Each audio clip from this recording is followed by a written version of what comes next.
Hello, sexies. Welcome to Sisters of Sexuality, 5 Shades of Play.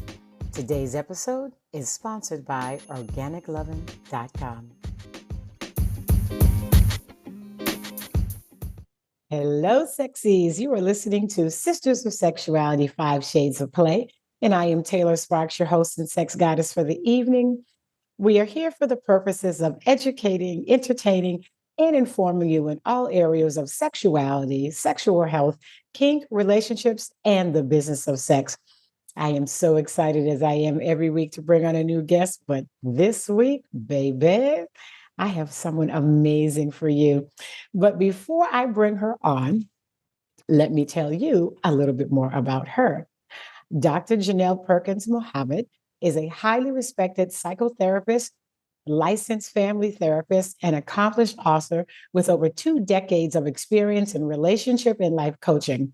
Her extensive background, including a PhD in counselor education and supervision, has uniquely positioned her as an expert in transforming relationships, mental health, enhancing communication skills, understanding intimacy, and improving conflict resolution. Dr. Jeannelle specializes in helping individuals and couples improve their relationships. Her insights into communication, intimacy, and conflict resolution can benefit a wide range of audiences. Dr. Jeannelle's work focuses on the intersection of race and mental health. She offers a valuable perspective on how cultural factors influence mental health and relationships, making her presentations relevant and insightful. Dr. Jeannelle's recent book, Into Me See, delves into the cultural and personal challenges faced by Black couples in developing and maintaining intimacy. Her book provides practical solutions for strengthening relationships.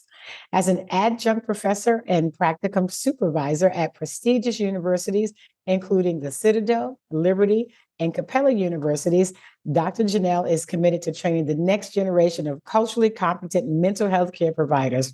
Her experience as an educator adds depth to her presentations. Dr. Jeannelle, welcome to the show. Thank you. Thank you. Wow, that was quite the bio. It's always Listen, interesting when I hear it read. It's like, whoa. you have done a lot and you are doing a lot and you are giving it all. And like, thank God, I'm glad somebody went to school for all that because I'm like, I'm not going back for all of that. Let Dr. Jeannelle go I back. do it for the community. Do it for the community. No, it is wonderful, but I always like to start at the beginning and go Mm. like, why relationships? Why sex? Like what was that thing that made you go, people need to learn a little bit more about themselves?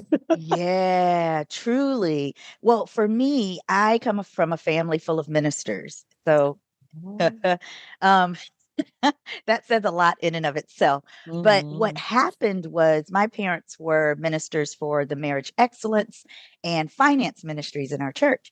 And so they did a lot of Okay. counseling all the time. And so as an only child, I had sort of this fly on the wall view Mhm. of things that were said. Of course, I'm sitting on the outside of the room, but you know how it can get when people Yeah. are not having a great time. They become a little animated and voices raised. It gets a little escalated. But one day I said to myself, why in the world do people keep coming back over and over and over again? Like, what's missing? And that's when I decided after my bachelor's that I was going to go and do marriage and family therapy because I knew that there was something from a mental health perspective that wasn't connecting, and particularly from an emotional perspective. And Okay. then as I did more research, an intimacy perspective, and then I said, well, shoot, that's just sex. No, it's that cognitive, emotional, and spiritual space that if you Yes. don't connect there, then sex will be what? Who wants it? Well, We're it'd not just connected. be sex. Right. And no one has the depth of connection that they really are looking for. And so I call that HBNS, hot butt naked sex. Hot butt naked. Oh, we like hot butt naked sex. I like lots of hot. Let's just talk about the hot butt naked I sex. know, right? And so, if you can imagine in ministry settings, it's difficult sometimes to have those conversations. As a matter of fact, I once got kicked out of a pulpit, but we can talk about that another time. Oh no, we're gonna talk But about that right now. What? No.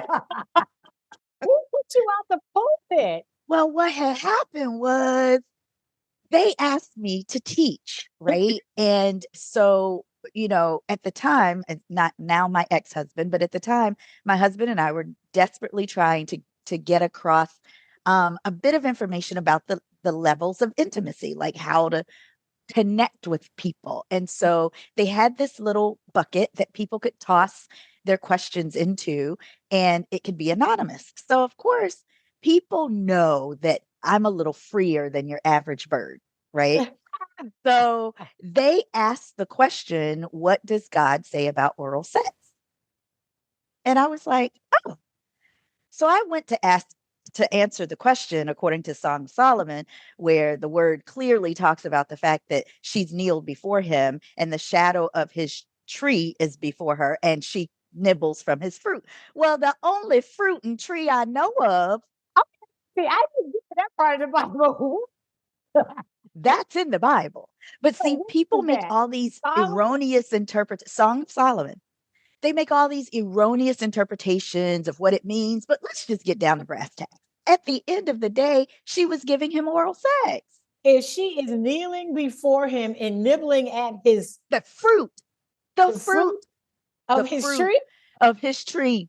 shit, that ain't nothing but that ain't nothing but big dick and balls. So, needless to say, Well, what by the else end, could she be? What else could she have been doing? people go, well, here's what I recognize. So, as my pastor said at that time, as he clearly made it clear, that I wasn't going to be back in the pulpit, he and his wife, because it was a co-pastor team who I love dearly, and they were wonderful people. So don't Did get they it stop? wrong. Wait, did they stop you in the middle of the No, conversation? no, no, no, no, no. They didn't Okay, do that because I think it would have brought more attention to what I was saying, right. right? So they didn't do that, but what they did do was kind of go to the next question type of thing. Because I turned us to the scripture and we read the scripture and then I let people sit with it. And then we began to have the conversation about let's not be metaphorical, right? Let's do Yes, some literal interpretation here. right. And when we started to do that, it was like, okay, well, let's see what the next question might be. Right. Girl. So the next day, he called me and my parents in because they were the head of the ministry, right? And of course, people always were like, well, you know how children can be. Well, I wasn't really a child at that point. I was How old really, were you oh, then? I was like 28, Oh 29, my gosh, no, had they a did. child, adopted another one. I was grown, right? So he just basically said, we don't talk about those things from the pulpit. And I said, well, I don't understand why you wouldn't, because people are really struggling. And that was my challenge. That's what really propelled me into the work of sexuality and Mm, sexual wellness as it yes, pertains to mental health, because people are struggling to understand what's appropriate and not.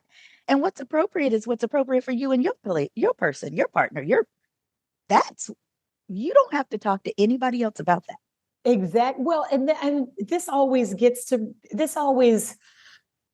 not agitates me, but makes me go, what the when you're like, well, I was raised in the church. First of all, my good friend and fellow sex goddess Parish Mhm. always says she had a talk called God is in the Orgasms, Oh, yes. right?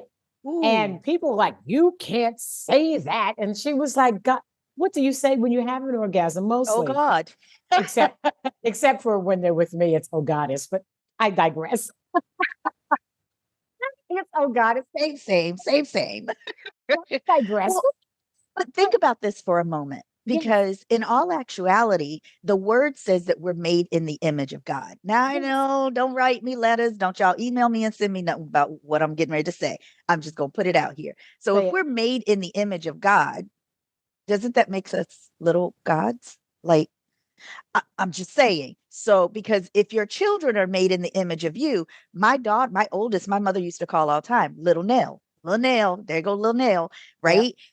Because it's in the image of me. And if we're made in his image and he gave us clitoral stimul, I mean, so that means that he must have known we needed to have orgasms. He made us, and for his pleasure, we were Wait, created. and not every animal created, if we're going to talk about the creation of Mhm. mankind and every animal, Mm. has, you know, has sex for the purpose of, can have sex just for the Pleasure. purpose of, for pleasure. There's only 7 of us, right? There's us, there's bonobos, there's chimpanzees, there's dolphins, sea otters, I don't remember lions, the other two. Okay. lions, and apes. Okay. Okay. So Right? That's it. exactly. And there are thousands of other mammals, reptiles, et cetera, et cetera, et cetera. You could go on that are created. And the word clearly said, and for our pleasure, they were created. So pleasure over performance. I mean, we can do performance. I'm not getting them. I want you to perform. We want the performance. We want the performance. But I think what happens is people get so caught up in the performance, they forget to have fun. And God Mm, wants us to have fun and He wants us to enjoy ourselves. And mm. sometimes the reason that I connect the mental wellness, mental health, and so forth is sometimes that's the space that keeps us from being able to truly experience pleasure. So you believe that because we are not, I'm not going to say mentally ill, but that we're mentally ill, but because we don't have a good mental thought about ourselves, Mm-hmm. about our bodies, Mm-hmm. that Mm-hmm. some of us are incapable or unwilling Mm-hmm. even to enjoy the one thing that God said, please Mm-hmm. have fun. Have fun. Yeah, because mental wellness is really about a state of mind. So it's the ability to think, to feel, and to act in ways that are conducive to a positive impact on Mm-hmm, your physical and social well being, mm-hmm, right? mm-hmm, And if you think positively about your sexuality, about your body, if you see yourself as beautiful, if you are feeling that you're beautiful, if you feel like you have um, control of your own awareness of what feels good for you, then mm. that means you're going to act in ways that bring you that pleasure, that draw that pleasure in. For So, for sure. example, I'm not now, and this is not everybody because I'm not saying people are mentally ill if they can't have experience pleasure. Sure, sure. I'm just saying that these are some of the barriers, right? Mhm. So, for example, if you have an individual who says, well, I want to date and I want to get to know somebody and I want to have a great relationship and I want and I want and I want, but they don't like themselves enough to really put on some clothes, look kind of cute, take themselves out to the local whatever bar, watering hole, what you want to call it, right? Yeah, And actually attract someone. See that's the acting part, right? sure. Behaving is what I mean, not like an actress or actor, Sure, sure, sure. but behaving in ways that say, I'm confident enough to be in this space, then more than likely they're not going to find that person that they can teach to bring them pleasure. And another thing that the Bible says that the marital bed cannot be defiled. And so That's not what it says. It says what it does it is say? undefiled. It says the Undefiable. marriage bed is undefiled, but It's it can be undefiled. defiled. Oh, it can be defiled. Sure. That's why I If don't read the you, Bible. okay, see, here's the thing. If you are an individual who decides that you're going to make your partner have a threesome Okay. and that partner is not feeling good about doing that and it goes Okay. against their moral instinct, Okay. now you can defile that bed, that marriage bed, Okay. because So there's wait, no agreement. there's no agreement. So Mhm. what does it mean then? Oh, this is so good. Thank you for Mhm. this. What does it mean then if you have a husband and wife married Mhm. and the wife is not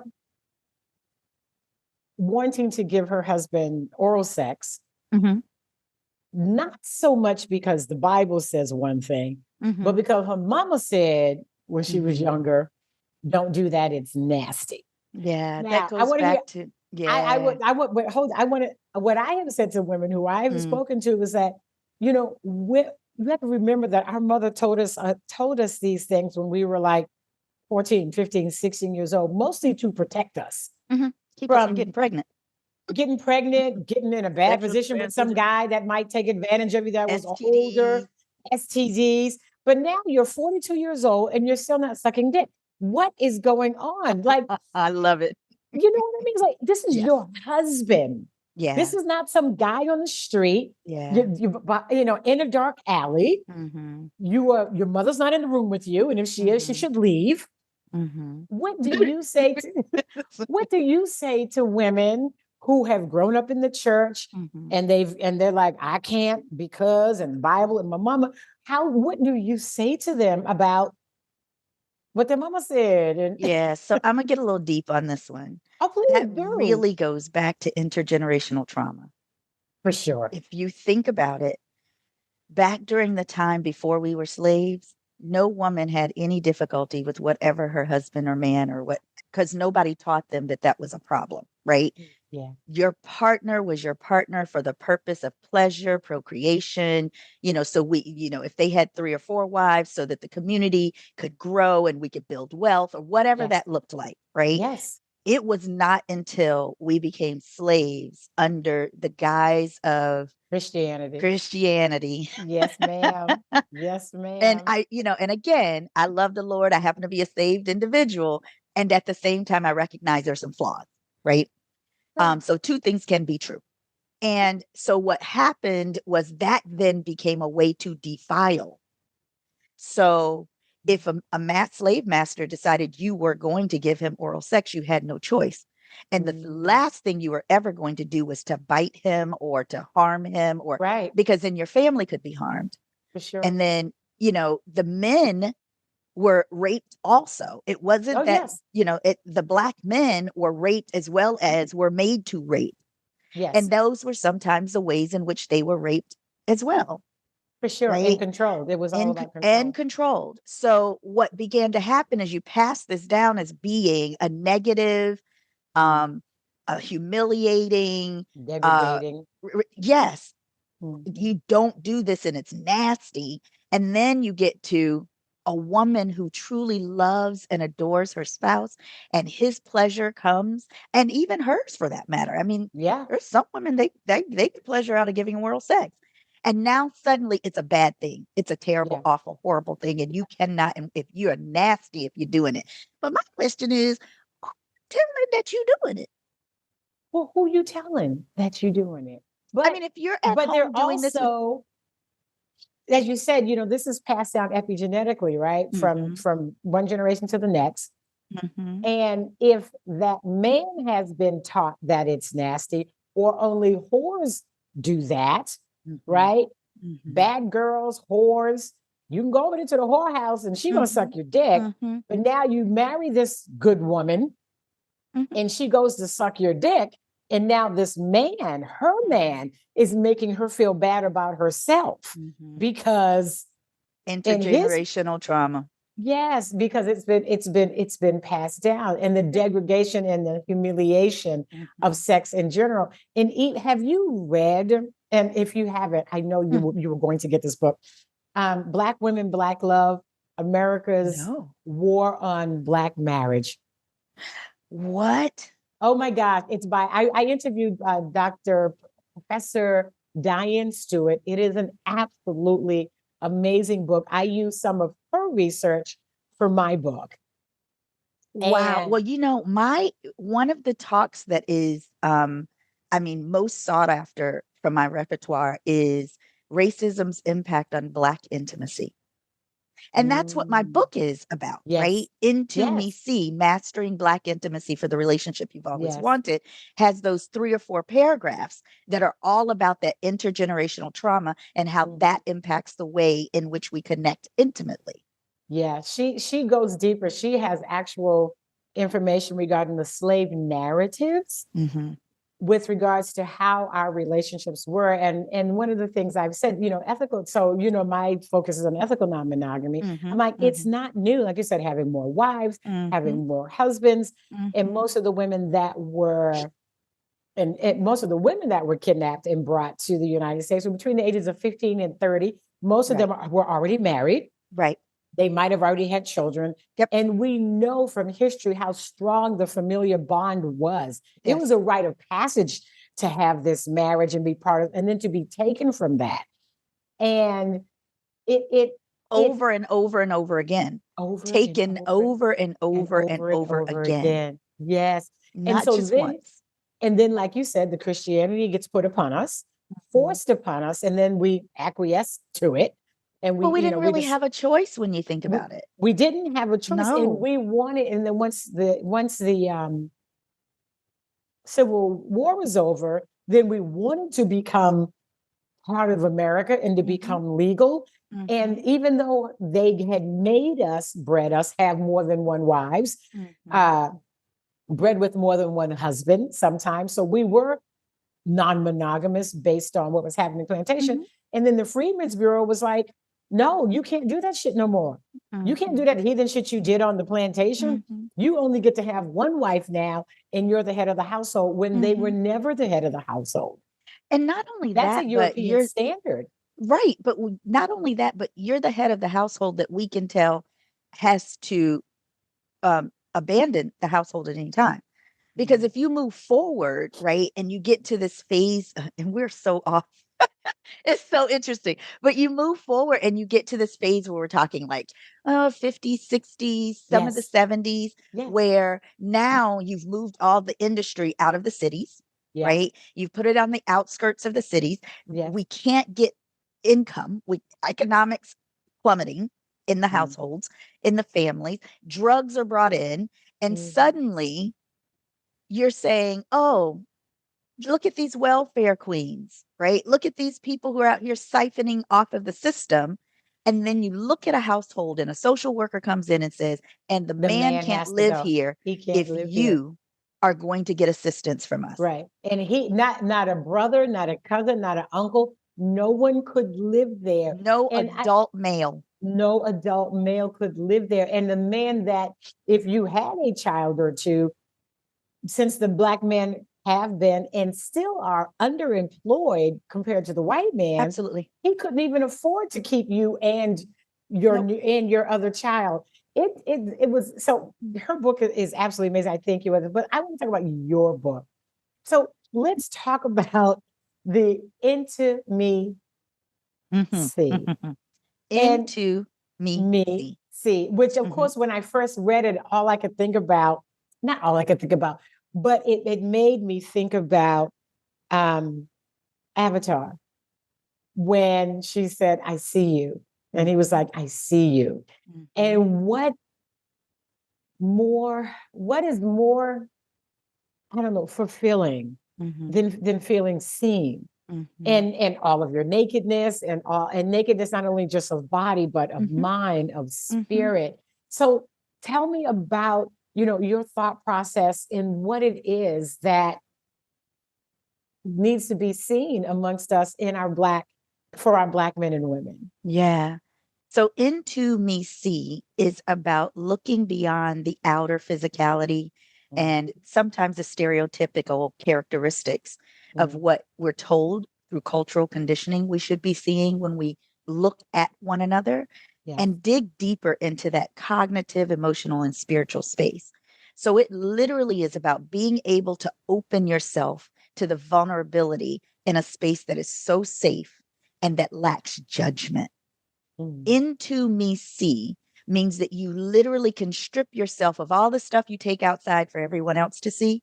And with your partner, your friends, your whoever that is, you get an opportunity to bear all. And it's so challenging for us because, in all actuality, during, I'll go back again, slavery. So we're mm, born with six emotions. Only six are we born with. So we're talking about disgust, surprise, happiness, sadness, and then fear and anger. That's it. mm. And Yeah. those were cultivated like you would not believe during slavery, because we gave you a mental illness called drapetomania, and you were in the throes of mania if you flee from slavery. Why Hmm. wouldn't you? What's wrong with you that you don't want to be beat? Right?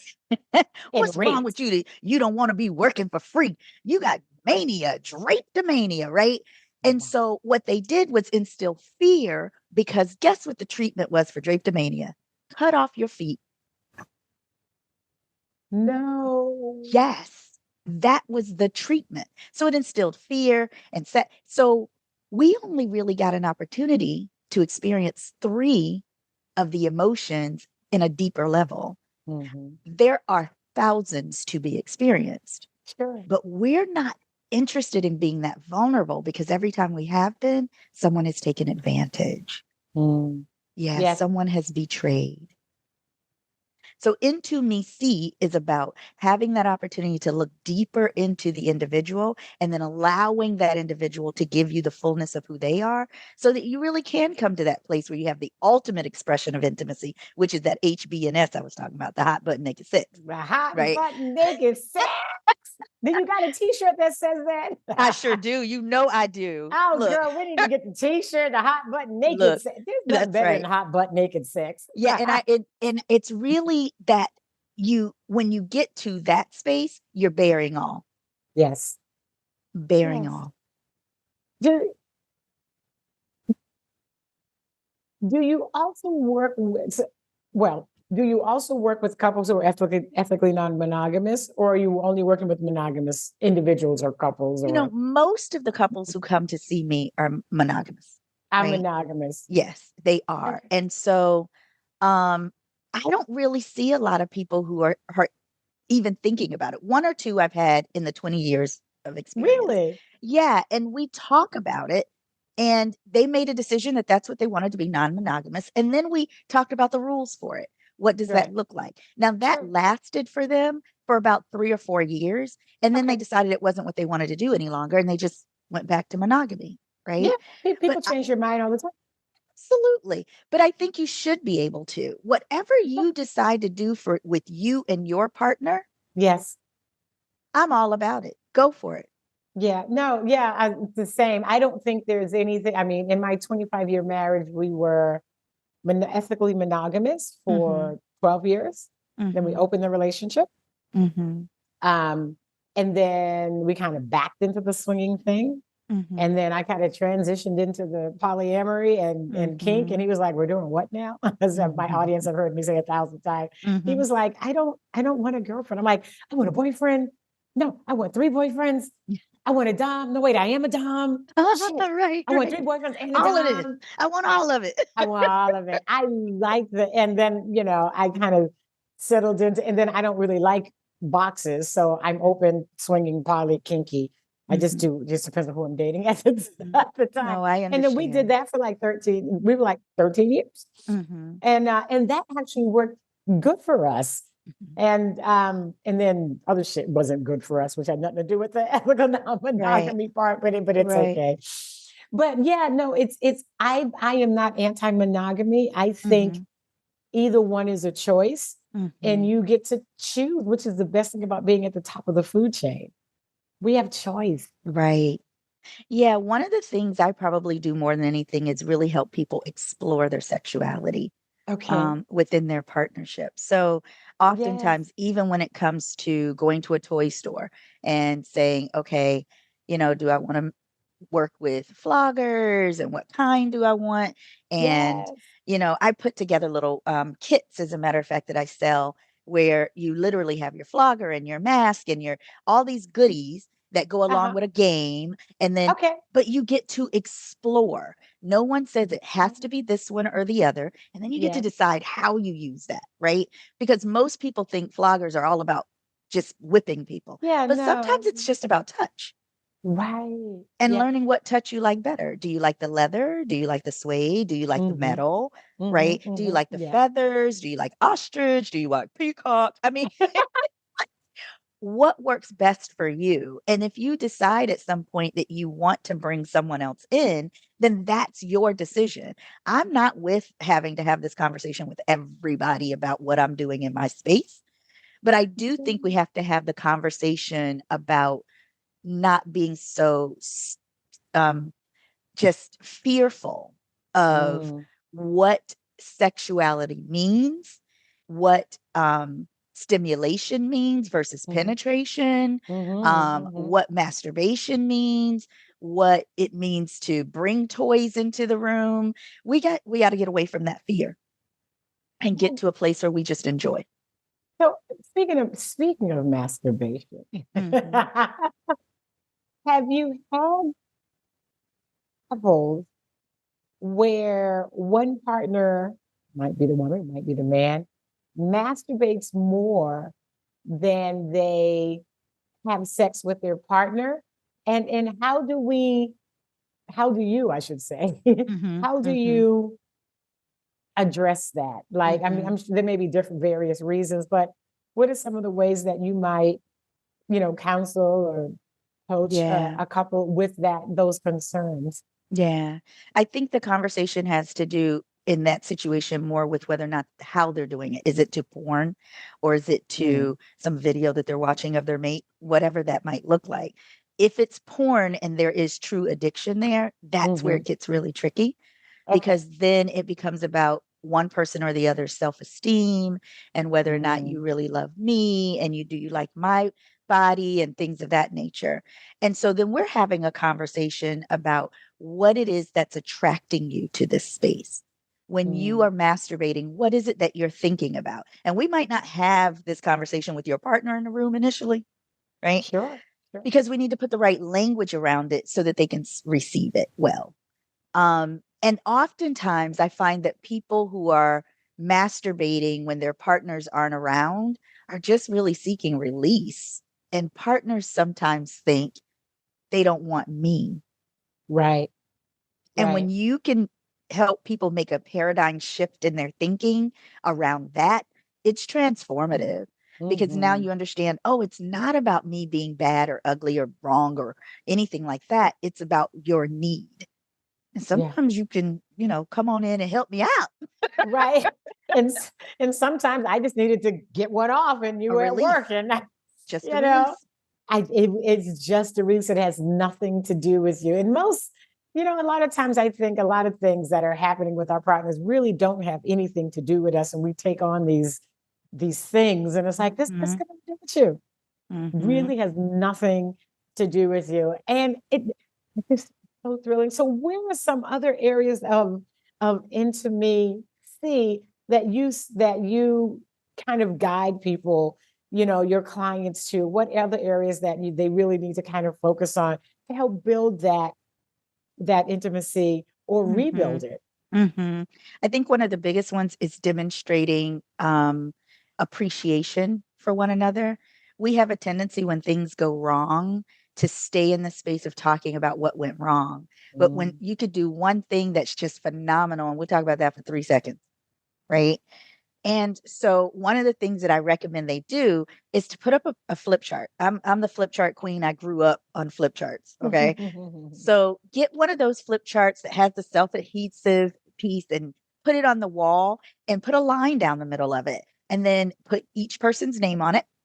And the other gets to write when they think of something, the thing they appreciate. But it's up and it's present and available for everybody to see on a regular basis. Oh, so they Now, keep it suddenly, up there. keep it up. So you can put it in your bathroom, on the back of the closet door, on wherever you want to put it, right? But the idea is that you constantly have before you a demonstration of what is appreciated. And you're constantly able to think Mm. about them from that perspective. Instead of every time something goes wrong, you Mhm. can't get, I mean, some people just get shit stuck in their bonnet. And I'm like, let it go. It happened 3 years ago. Oh my, It's either so forgive tough. or don't Yeah. forgive. And if you forgive, forget. Mhm. And it's about that Be- emotional wound, right? They feel Yeah. wounded in their emotions. And the emotion, when you think about the brain in and of itself, right? So we're talking about the Mhm. amygdala and the Yep. hippocampus. Yes. So when that amygdala gets to swelling up and with those emotions and the hippocampus gets to hitting the thoughts from what happened that created that emotion, it can be very Sure. difficult to get rid of that because the polyvagal system, Sure. I know I'm geeking out right now, but No, the I'm good. polyvagal system is wrapping itself around the negativity. And that's a part of the cultural Sure. conditioning. We think from a pessimistic perspective in America. Oh my God. Yes. Yes. We And like to and think we're optimistic, but we're not. most I heard someone say once 50% of the people don't like other people and 50% of people don't like themselves. So it's like they just they just getting along and barely struggling, and Mhm. I'm all right, and I'm Mhm. hanging in there. I'm like, you See, woke up this the morning. language, It's right? the You hear language. that language? I know. It's like you woke up this morning. If you were speaking and you woke up and you got out of the bed of your own recognizance, you're good.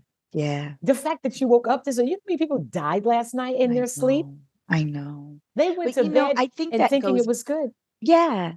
And I think that goes back to that emotional, right?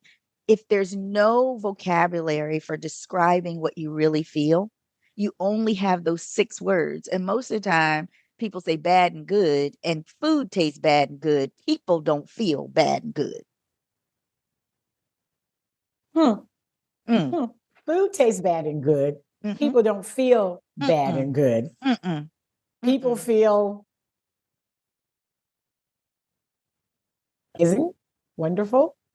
See, well, that's my point. So having the language around it, right? What language Yeah, would you yeah, have if you weren't feeling well? So let's say, this particular day you get up and maybe you got some aches in your body. Then your language might sound like, you know, I'm feeling a little achy today. That's a feeling. I can connect with that. I know what it feels sure, like to be achy, right? sure. Or there's some sadness because I'm disappointed. I Hmm. understand that. Sure. But bad, there's so many definitions for what bad could be. Like, what did you True that. vomit? Like, you got diarrhea? What does feeling bad mean? Yeah, Yeah, but you feel the same on the opposite. What does feeling good mean? right. So, I mean, does that mean you just got $1 million raise? Because I, if you want to call that good, let me have some of that, right? It's like Right?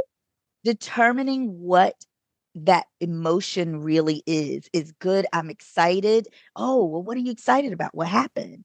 It's good that I'm feeling appreciated because my partner told me today that I really did a great job with dinner last night, right?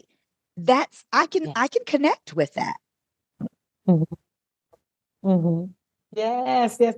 How do you ever incorporate the five love languages into Mhm. any of your sessions with couples, that when you can see that they're not loving the person in the manner that that person wishes to be loved, and Mm. and how do you break that down for people to understand, and that they're not stuck in this, that's just the way I'm going to love you. If you don't like it, that's just too fucking bad because that's just the way I am. Mhm. Yeah. I talk about that in the book too, because I know that sometimes there's a little controversy around the 5 love languages just because of how they came to be. Is there? You know, there's controversy around breathing, girl. I mean, I'm trying to tell you, must you breathe? I think I got that point at work with my husband. I'm like, must you breathe? right? Because But seriously, I so haven't heard the controversy. well, it's Go ahead. mainly because he developed it, first of all, with an entire white congregation, right? So that's the racial aspect of it. But the other piece is that there's no science behind it. And most of what we're looking for in any type of therapy is the science behind it that tells us that these are the outcomes that you should see. These are the modalities that create the Mm. space where the person is going to get better, right? I mean, there's so many things that we could look at from Was it create? I don't think it was created as therapy. Was it? It wasn't created it as was therapy, the five created love languages. as no, it's not created as a modality for therapy. It was Right. created as a way of helping couples connect, right? But you know how it Right. is. So why would there be controversy? I mean, Because it's what not happens supposed to be is, scientific.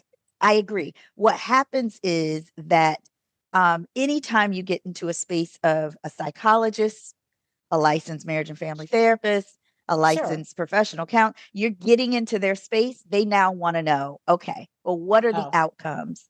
Right? right. How did you come to, and eventually Chapman got to a space where he was trying to determine, whether or not there were um uh uh significant outcomes that would indicate that if you use this then it would work. And I'm of an integrative perspective. So I'll Sure. pull from the places that I need to for my people to make the changes they need to make to have the future they want. This is not about me. Right, because there is no one way to have a relationship. Because if you want to, wrap your partner in saran wrap and give them two holes to breathe with two straws so that they can breathe, and you take their dick out and you ride that backwards, and that is good for y'all because I know that's right. you like the way the sound that the saran wrap makes and it rubs Right. against your ass. Right. I don't need a modality or anybody to tell me. I'm like, did you like that, baby? Period. It's been proven. It's been proven good. Oh, it's evidence based. I love it. There is your evidence. Do you like it? Is anybody hurt? Right. Nobody's hurt. Exactly. Does he Exactly. like me? Does he like the ceramic? But that's the point, though. I think in a lot of situations with relationships, the point is to find what works for you and your couple, Yes. right? And Yes. when you are in that space, now you can truly navigate the most, I don't know, successful is not the word I'm looking for, harmonious, Harmonious is loving, good. Yes. healthy Yes. relationship that could exist. So the way that I talk about love languages, and I do the exact thing in the book, is as a plant, Mm. right? Wait, you You mean look with at the saran wrap? I like No. that too. Look, don't mess around. Look, I'll give you a percentage when you see that in my next book. Go ahead. But seriously, it's like plants, right? So you got a pothos that requires a lot of water and a lot of sun or medium sunlight, really.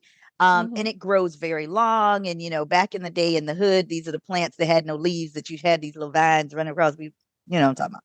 So, and then you have a succulent. You're cracking up. Stop it. You have a Right. succulent, and Yes. succulents don't require a lot of water. They're a cactus kind of plant, right? But Yes. they require a lot of sunlight. So if you would take care of your plant, you would want to take care of your mate and your partner. And so if that means that quality time is for them, it's not that you give quality time because that's your love language. It's that that's how you receive love, is that that's Yes. quality time, right? You get fed by spending quality time, not quantity. And it's so important to make that delineation. And so it's a matter of helping people understand that it's the thing that feeds their partner, not the thing that they do. Because most people think, if my love language is gifts, that I give gifts to people. Okay, you Mhm. could, but the way you get fed is by receiving gifts. And that Yes. can change too. Yeah. Without a doubt. Well, we tend, using his language, Chapman's language, we tend to love people in the manner that we wish to be loved. Mm-hmm. Mm-hmm. But not only do we love that way, we also teach and parent in the manner that we were taught or parented. Because it's like, go to Mm-hmm. bed at 8 o'clock. It's like, why? Well, because I went to bed at 8 o'clock and it worked for me. I turned out okay to cast the bed. And not looking to that person, our Mm-hmm. partner, our child, whoever, or who are our student who we're teaching, Mm-hmm. that Mm-hmm. they may need it in a different way in order for them to Mm-hmm. feel loved, taught, whatever. And Mm-hmm. we get stuck as adults, it seems like, in our own little uh box. Mm-hmm. It's not think Mm-hmm. outside the box, it's think outside of your box. We put ourselves Yeah. in these boxes, even in relationships, in Mhm. looking at, and the people I have found, just even before I was coaching, because I don't do therapy. Mhm. I will send them to you. But even the people that I've coached, I have found that the people who seem the most stuck are the ones who come from who children of long-standing marriages, Mm, mm, because they've witnessed their parents get over and beyond, and they mhm, 25, 30, 40 years, even mhm. though they don't even understand some of what it took to maintain that. That part. They just see, right, they just see that they did it. and then they get in the relationship and they're having trouble and they won't give up. And the person that they're in the marriage with is not really putting in the effort that they're putting in. And they're just so hurt and they just can't understand why it's not working. I'm like, because you're the only one working on it. Yeah. You're looking at your parents as an example. You don't even have the details of what it took for them to stay married that long, but you're putting in all of this. We can do it. My parents did it. And this person you're married to is like, fuck you. I'm not doing it. Yeah. And Look, it's like okay. you're wasting time. Let me tell you something. I was married to an individual for 23 years. So I have been married for 30 Life years of my sentence. life, right? A life sentence like me. I did a life sentence. For 30 years of my life, I was married. I'm single now. I'm dating, so I shouldn't say it like that because I don't want nobody calling me. So I'm in a committed relationship, a really wonderful partnership. But 23 years I put in. And towards the end, the military finally did a diagnosis, which I had been seeking for the longest time because I knew something was wrong, of narcissistic personality disorder. When that diagnosis came, I went, oh my God, that makes so much sense. I mean, it was interesting. So I said, okay, well, now that we know what we're working with, I know what it is to work through a mental illness of this nature. And if we're willing to read more books, go to therapy, do what we need to do, then I've already done 23. Let's do this thing. The man looked at me and was like, I ain't changing. I like who I am. I said, of course you do, because you're getting the best of me. Right. I'm keeping these. Yes, I'm keeping this train on the rails. And I can't do that anymore because I was literally getting ill, physically ill, not to mention the emotional and the mental side of it. And I'll give you an example because people think of narcissism nowadays and they just go, oh, they feel entitled and they think they're the. I'm going to give you a different example.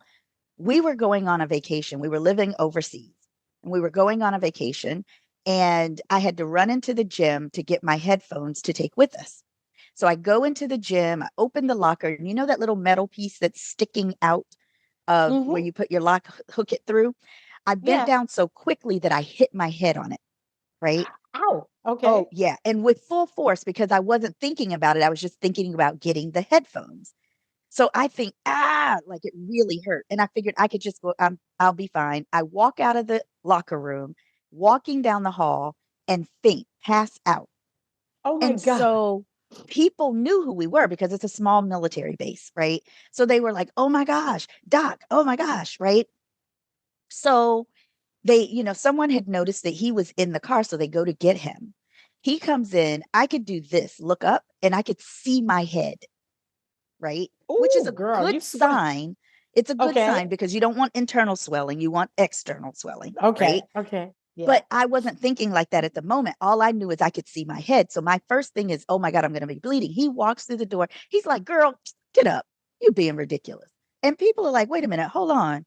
What are you talking about? So literally, they call the MPs because now they're wondering, did he do something to me? Because that's how insensitive he was being, right? Wow. Now, mind you, the flight isn't until the next day. So it's not like we're about to miss a flight. So they call an ambulance. The ambulance comes and gets me. The distance of maybe 3 miles is where I was from the hospital. Okay. He shows up at the hospital 30 minutes later because he had to go to the bank. He needed to run to the grocery store. Then he stopped by the office to send 2 emails. And they're wheeling me in to do CTs. And they're like, you have a concussion and we need you to the whole 9. I've got this huge knot on my head. He's like, you just need some ice. Completely concerned only with himself. Oh my God. Girl. Narcissism, right, is a whole nother level. Yeah. Yeah. That's a whole nother level. I mean, because who would not feel something for you with a knot on your head? Nothing. He had Is that where you made your decision that you were done? It was I'm the not trying to get road. too No, no, personal. no, no. I'm fine with this. It was the road to the decision, right? It was Right. like, if you're not going to keep me safe, if you don't even care about what's happening to me, there's no telling what other situations I could get myself into that, you would not have another thought about. Um, Yeah. yeah. So it took a minute, but eventually it was Sure. just like, all right, I got to figure this out. Cause Yeah. what? I overstand. I overstand. Girl, mine wasn't a narcissist, but he's too lazy to be a narcissist. Well, my thing was when you're diagnosed by a governmental agency, it's real, right? You Oh, know for it's real. sure. For Yeah. sure. Yeah. Oh my And I God. and that was the point where I said, when he clearly said I'm not doing anything because I always thought something's wrong. So let's figure that out. And then, that goes back to once again the ways in which we're taught to keep with it. You can do, marriage is what's let no man put asunder what God has put together, right? And Yeah. until death do us part. Well, my philosophy now is the death of what? The Because death of what? yes, till death do us part. Okay, so is it the death? Because I don't want a physical death. I don't want you to kill me. And now Right. I'm like, okay, I made it, God. I should get a bigger mansion in heaven. No, if I'm Right. in heaven, I'm in heaven. It don't matter to me what house I live in, right? Heaven is heaven. Right. It's Right. not. Is it the emotional death? Is it a spiritual death? Is it a All of mental that. death? What kind of Mhm. death do I have to experience to be able to say, okay, Lord, I I've don't had I enough. don't want to do this anymore. This is not for Yeah. me. So Yeah, the that emotional death. I idea, think that until death do us part. And one of the that during the vows during the slave era was till death or distance or the will of our master. hmm That was the vows then. Because if you were even allowed to marry, right, right, it because was it was you at weren't the allowed to will of your feel master. love, right? You're not No. So it born was at with the the will of your feeling of love. uh-uh. So At the will of your master or until distance keeps us apart. Because either one of you could be farmed out to a plantation miles and in miles a away heartbeat. and be contracted to be for 2-3 years, be gone. Hmm. Just like he was just, oh, you borrow my mule. Need it for a couple of years. I got plenty of mules. It's just Yeah, yeah. it's a wonder that African Americans have found any joy in this country in relationships compared to when you look at the Black women, Black love, and you look at all of the research that she did, you're like, it's almost as if, I'm quoting her, white love could not exist until Black love was killed, Mm, based on how wow. our relationships were constantly Hmm. threatened and Hmm. broken apart and And sold still, apart. And and still. still to, Hmm. to this day, to have a relationship with a Black man and a Black woman, and that epigenetic shit has passed Hmm. down. And it's just rampant now. You see it all over Hmm. social media, and the Black woman ain't this, and that's why I'm And going to the that's why I do the Philippines. And work that I do. Honestly, same. Goddess, that is the reason I do the work that I do because I'm trying to, in my own way, make an impact that makes some level of shifting that Yes. helps people learn and understand what it is to be vulnerable, to have Yes. emotion, to be spiritually connected to true core beliefs and values, to Mm-hmm. love ourselves and love another. Because, we can go back to the word that, love your neighbor as you love yourself. If you don't love yourself, don't be loving me. Leave me Oh, alone. girl. Because I can tell you some people who think they loving me big time, and I'm like, you don't even like yourself. So Don't that's how even. you're treating me. So, oh my God, listen, Dr. Now, this I can talk to you forever, but I'm going to ask you two final questions. Mm. One question is, what do you believe is the most important thing that the Black community needs to learn about sex and intimacy? Oh, I think that mental and emotional wellness is the greatest generational gift we can give. When Mm, we do that well, we will do sex well, sexuality well, love well, intimacy well. But we have to be so connected with our emotional and mental wellness that Yes. we're able to give from the fullness of our authenticity. Yes. I love that. Absolutely love that. And finally, what does sex mean to you? Oh, sex for me is having an incredible opportunity to fully engulf my partner in pleasure, Ooh, take out the saran wrap. Yes. whatever that means. Fully engulf my partner in pleasure. I love that. I absolutely love that. Dr. Jeannelle, it has been such a pleasure having you here today. I have learned Thank so much you. from you. Thank you. So, And so I have much. from you. This has been amazing. Listen to my audience. If you want to stay up with Dr. Jeannelle, please visit her website at drjeannelle.com. And of course, be sure to follow her on Instagram at Dr. Jeannelle and Facebook at Jeannelle.Muhammad. Of course, all the links will be in the show notes. And of course, to stay up to date with Sisters of Sexuality. If you have any questions for me or any guests on my show, feel free to email me at sistersofsexuality@gmail.com. And of course, you can find us on Instagram and all social media at Sisters of Sexuality. Be sure to visit our sponsor, organiclovin.com, and use coupon code SOS15, and you will receive 15% off of your first order. I want to thank you so much for tuning in. And if this episode resonated with you, would you please consider subscribing as a way of supporting the growth of this channel and allowing us to keep informing, educating, and entertaining you. And until next week, stay sexy. Bye bye. Organic Lovin', for the bodies you love to love. How do people describe you? Are you curious, playful, maybe sensual, adventurous? How about open-minded? The truth is, no matter who you are, Organic Lovin' has something to indulge your fantasies. We offer only organic, natural, and eco-friendly intimate body products, including vegan condoms, organic lubricants, body-safe sex toys, and sex-positive books. You won't find anything harmful in our products or toys. We also have a full range of other experiences, including erotic seminars and exotic adult-only vacations. Receive our adult subscription box for a monthly sexual delight. Be educated, entertained, and informed. Organic Lovin', for her, for him, for you, for the bodies you love to love. Visit organiclovin.com. We offer shipping worldwide, so stop by the site anytime. Organic Lovin', that's LOVEN.com.